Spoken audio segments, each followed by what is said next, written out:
Welcome back to With the First Pick here on CBS Sports Network. It is mailbag time. Rick, burning questions from viewers and listeners who, on some level, I would imagine, enjoy this pod. Let's get right into it.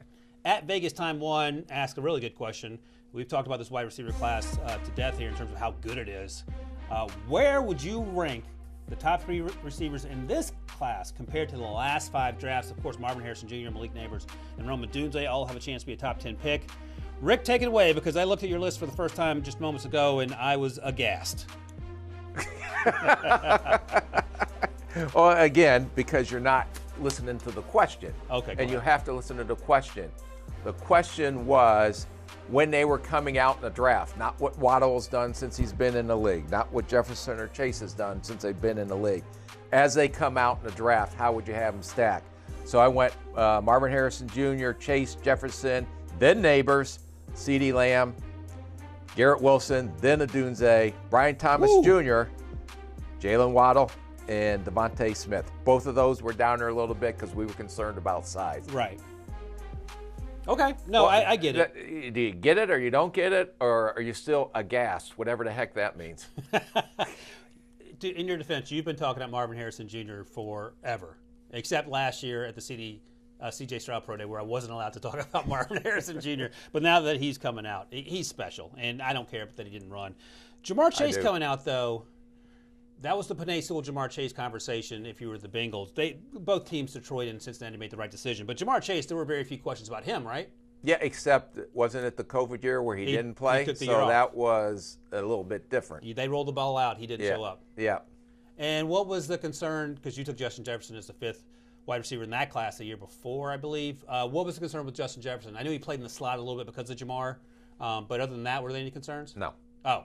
Yeah, we really liked Marvin Harrison, or we liked Justin Jefferson, and I have to give a lot of credit to not only Coach Zimmer but Norv and Gary Kubiak. I'm sorry, Gary Kubiak was our offensive coordinator, and really thought that he was going to be special, especially in the offense that we ran. Yeah, he turned out he's doing okay for himself. All right, next up, Pete8516 asks, will the Broncos sell the farm to get into the top 4 and pick a quarterback? That sounds like my mock draft that came out this morning. I had them selling the farm. That to you makes very little sense. So what do you think actually happens? I'm aghast, whatever that means. So why do you use that? I mean, my top 10 list on the receivers was much better than what you're saying. You're predicting the Broncos will go up to go get a quarterback. They can't do that. No. 1, they don't have a second-round pick. 2, they don't have enough draft capital to replace everything that they lost in free agency. They weren't very active in free agency this year. So they can get a quarterback. Now, maybe they just stick at 12 and take the quarterback, depending on what happens. Or maybe, I'll give a little teaser. Something can happen where they can move back up in the first round later. Who knows what's going to happen, but they can't give up future draft capital because they lost all that draft capital in the Russell Wilson trade. They lost draft capital to get Sean Payton as their head coach. Yep. So you can't continue to give up draft capital and try to rebuild your roster. Okay, well, I'll tease this next question, and then I'll answer it with a little tease, and I'll get back to you. How can you have 2 teases in one question? This is going to be interesting. I'm aghast. Watch this. All right, you ready? Half-Ton Chevy asks, I was sort of hoping his name's going to be Half-Ton Harry, but Half-Ton Chevy asks, why is Bo Nix so underrated? In my opinion, take Caleb out. Nix is as good or better than those guys. His numbers were incredible this season. His stats are unreal. Nobody throws 45-yard touchdown, 3 picks with 77% completion. And you talk about the Broncos. I've talked to several people today in the league that say the Broncos are eyeballing Bo Nix at 12.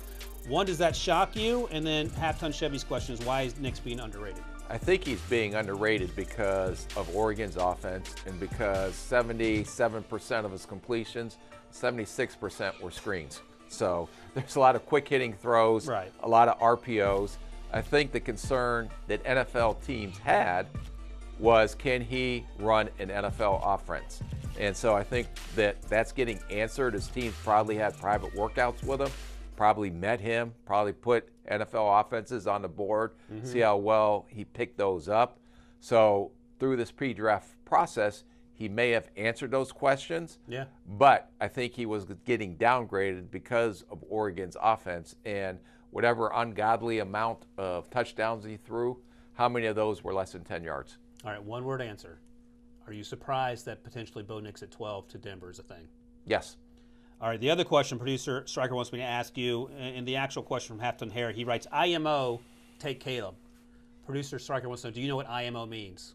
No, I have no idea. I have no clue. I'm sorry. There's your answer. It means in my opinion. So if you want to use that when you text on the computer. Yeah, I know. I'm still trying to figure out LOL. I was like, oh, boy. All right, next up. Does that mean laugh out loud? It can, yes. Okay. Laugh on land is another one you can use if you want. All right, here we go. User blah, blah, blah. He asks, who goes first? Jared Verse or Laiatu Latu? I mentioned earlier in the show that Jared Verse, he could be around in the 20s. Latu, from the teams I've spoken with, has been cleared medically. Where are you at on this one? I think it's Jared Verse. I think there are teams that are going to have Latu off the board because of the medical. Some teams will clear him. I think everybody will have Jared Verse on their board. So if you're taking some teams away from potentially taking him in the first round, that just makes less of an opportunity for him to go in the first round. Yeah. But I think some teams will still be concerned about that neck, regardless if he passed or not. Why wouldn't you take a healthier player that's a very good football player as well? Right. And Jared Verse is my edge. And I'm not saying Latu's not a very good football player. Both high character guys, both intelligent, everything you want to build.